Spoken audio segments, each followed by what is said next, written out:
MLA అభ్యర్థిగా పోటీ చేస్తున్నటువంటి RRR, అదే మరిగా ఇక్కడ శాసనసభ్యుడిగా ఉండి ఒక మంచి కోసం ఒక సిద్ధాంతంగా నేను ఒక నిర్ణయం తీసుకున్నప్పుడు ఒక్క మాట మాట్లాడకుండా పూర్తిగా సహకరించిన రామరాజు గారు, అది నా జీవితంలో అరుదైన అనుభవం. ఏ నాయకుడు ఒప్పుకోడు. నేను చెప్పాను పరిస్థితులు, నేను చెప్పిన తర్వాత ఒక్క మాట మాట్లాడకుండా మీరు చెప్పింది నేను చేస్తా అని చెప్పింది మా రామరాజు, మా తమ్ముడు. నేను గుర్తుపెట్టుకుంటా. ఉండేలా మీకు హామీ ఇస్తున్నా, రామరాజు సేవలు ఈ రాష్ట్రానికి అవసరం. సముచితమైన గౌరవం ఇచ్చే బాధ్యత నాదని మీ అందరికీ హామీ ఇస్తున్నా. ఏమి ఇస్తానో మీరే చూడబోతారు. తప్పకుండా అన్ని విధాలా ఆదుకునే బాధ్యత నాది. ఇక్కడే జనసేన నియోజకవర్గం ఇన్ఛార్జ్ శ్రీనివాస్ గారు, నాగరాజు గారు. అదే మరిగా ఇక్కడ చూస్తున్నాను రెపరెపలాడుతున్నాయి జెండాలు. ఒక పక్క తెలుగుదేశం పార్టీ కుటుంబ సభ్యులు, ఇంకో పక్క జన సైనికులు, ఇంకో పక్క భారతీయ జనతా పార్టీ నాయకులు, కార్యకర్తలు. మనవి 3 జెండాలు, అజెండా ఒకటి. ప్రజలు గెలవాలి, రాష్ట్రం నిలబడాలి. దీనికోసం ప్రతి ఒక్కరు కూడా శ్రీనివాస్ వర్మ గారు చెప్పినట్టు నన్ను అభిమానించేవాళ్లు, పవర్ స్టార్ పవన్ కళ్యాణ్ అభిమానించేవారు,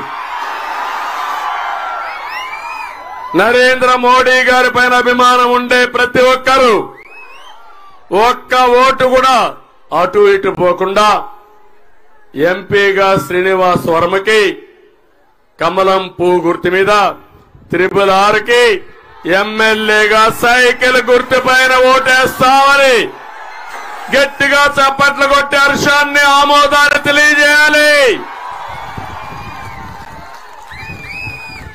ఈ రోజు నేను ఇక్కడికి వచ్చినప్పుడు తమ్ముళ్ళు ఒకటే అడుగుతున్నా, మీరు అరాచకానికి ఈ రాష్ట్ర ప్రభుత్వం పరాకాష్ట అవునా కాదా? ఈ రాష్ట్రాన్ని పరిపాలించేది ఒక అహంకారం అవునా కాదా? ఒక సైకో అవునా కాదా? ఒక విధ్వంసకారుడు అవునా కాదా? ఒక దోపిడీదారుడు అవునా కాదా? అది నచ్చక మన రఘురామకృష్ణరాజు ఒక మాట మాట్లాడాడు, విభేదించాడు. అక్కడి నుంచి ఏం జరిగిందో మీరే చూశారు కదా. నేను అడుగుతున్నా, చరిత్రలో ఎప్పుడూ జరగల ఒక పార్లమెంటు మెంబర్కి పోలీసులు సిబిసిఐడి అరెస్ట్ చేస్తారు, కస్టడీలో టార్చర్ చేస్తారు, వీడియో పెట్టి సైకో సీఎం ఇంట్లో నుంచి చూస్తాడు. ఏం తమ్ముళ్ళు అర్థమైందా మీకు? నేను రాత్రంతా మేలుకున్నాను, కోర్టులకేసాము, సుప్రీంకోర్టు తలుపు తట్టాం. ఆయన కాపాడుకునేదానికి ఆ రోజు మేము చేసిన ప్రయత్నం నా కళ్ల ముందర ఇప్పుడు కూడా కనపడస్తా ఉందని చెప్పి నేను మీకు తెలియజేస్తున్నా. జగన్మోహన్ రెడ్డి ఒక సైకో, దాడికి ప్రతిరూపమే రఘురామకృష్ణరాజు అని చెప్పి కూడా నేను మీకు తెలియజేస్తున్నా. నిలదొక్కున్నాడు, పోరాడాడు. మామూలు పోరాటం కాదు. నేనైతే 5 ఏళ్లు ఇక్కడికి రాకుండా ఒక పార్లమెంటు మెంబర్గా ఉండి నియోజకవర్గం తిరగనీయకుండా చేశాడంటే మీకు బాధ అనిపించదా తమ్ముళ్ళు? ఇది ప్రజాస్వామ్యం అని అడుగుతున్నా. అందుకే బీజేపీ శ్రీనివాస్ వర్మ గారిని ఎంపిక చేస్తే నేను ఒకటే ఆలోచించాను, ఎట్టి పరిస్థితుల్లో న్యాయం చేయాలి. ఆ న్యాయం చేయడం కోసమే త్యాగం చేశాడు తమ్ముడు రామరాజు. దాని ఫలితమే రఘురామకృష్ణరాజు గారు ఇక్కడికి వచ్చారు.